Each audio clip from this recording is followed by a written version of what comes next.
City housing کے dealers نے آج دمادم مس کلندر کیا. وہاں پہ 1000 میں سے ایک نئے غیرت مند اٹھ ہی جاتا ہے. تو خواجہ صاحب ایک ڈیلر ہیں، وہ اٹھے، تو جس کی وجہ سے آج ڈیلرز کا جو صبر کا پیمانہ ہے وہ لبریز ہوا اور بات تو تکرار تک آ گئی اور اس بندے کے ساتھ آ گئی جس کو وہ سوچ بھی نہیں سکتے تھے کہ ایسی کوئی بات ہو جائے گی. آپ سوچ لیں کہ آپ کو لوگ گھسیٹیں گے اور ایسا گھسیٹیں گے کہ آپ کو لگ پتہ جائے گا. اس سے عبرت کا نشان حاصل کریں، ٹھیک ہے، عبرت پکڑیں، ورنہ وہ دن دور نہیں کہ ذلت آپ کا مقدر بن جائے گی. سٹی ہاؤسنگ کے ڈیلرز نے آج دمادم مس کلندر کیا اور دمادم مس کلندر کیا انہوں نے سٹی ہاؤسنگ کے سی او ملک زریز کے ساتھ، جو ملک ریاض صاحب کے نواسے بھی ہیں. ہوتا کچھ اس طرح ہے کہ ملک صاحب کے نواسے جو ہیں ویڈیو کال کے اوپر جو ہے وہ ڈیلرز کے ساتھ ایک جرگہ کرتے ہیں، اپنی ایک روداد لے کے ان کے سامنے پیش ہوتے ہیں کہ جی ہمیں یہ مسائل کا سامنا ہے، کئی سال ہو گیا آپ نے پیسے پکڑے ہوئے ہیں، ڈیولپمنٹ زیرو ہے، ڈیولپمنٹ آپ نہیں کر رہے ہیں، لوگ اب جو ہیں وہ ہمیں باتیں سناتے ہیں، گالیاں دیتے ہیں، یہاں تک کہ لوگ جو ہیں وہ ہمارے دفتروں میں جو ہے وہ گن پوائنٹ پر آ گئے ہیں. اور ایک ڈیلر نے کہا جی کہ مجھ سے گن پوائنٹ کے اوپر ایک بلینک چیک لے کر چلے گئے. تو اس پہ انہوں نے کہا کہ جی یہ آپ کی غلطی نہیں ہے، میں مانتا ہوں کہ ہمارا ہی قصور ہے، ہم چیزیں ملکی حالات کی وجہ سے ڈیلے ہوگی، یہ ہوگی.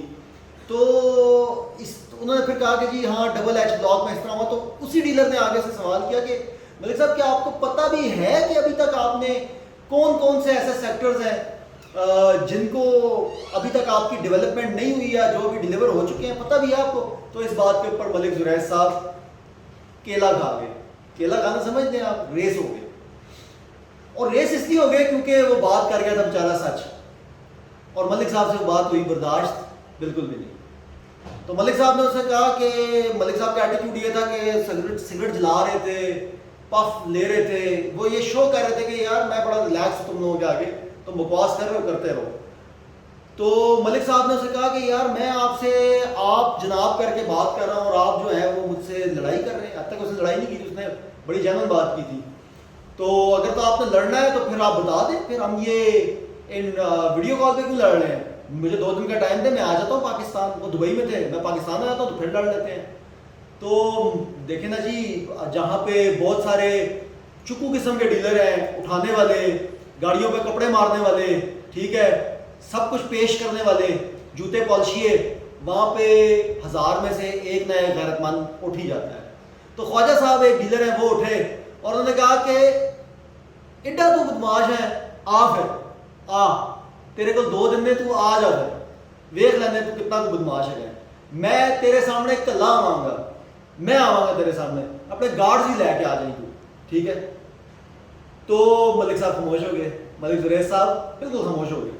اب دیکھیں وہ اپنے زور میں جو مرضی کر لیں بعد میں، وہ ایک الگ بات ہے، لیکن یہ چیز آپ کو بتاتی ہے کہ ڈیلرز کس حد تک تنگ ہو چکے ہیں ان لوگوں کی غلط کمٹمنٹس کی وجہ سے، ان لوگوں کی بے جا جھوٹ کی وجہ سے، ان لوگوں کے فراڈ کی وجہ سے. یہ پیسے لیتے رہے، اربوں روپے لیتے رہے اور ڈیلیوری زیرو.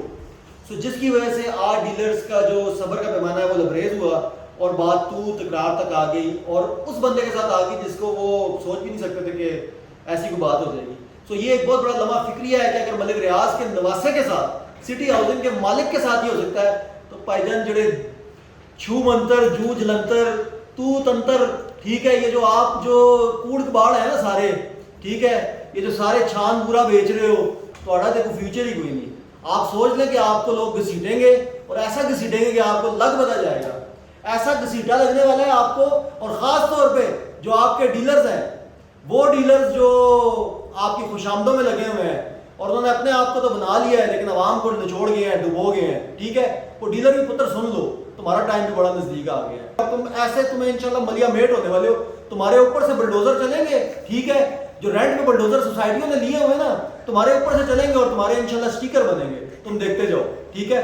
سو یہ لمحہ فکری ہے ساری ہاؤسنگ سوسائٹی کے مالکان کے لیے، ڈیلرز کے لیے، کہ اس سے عبرت کا نشان حاصل کریں، ٹھیک ہے، عبرت پکڑیں، ورنہ وہ دن دور نہیں کہ ذلت آپ کا مقدر بن جائے گی.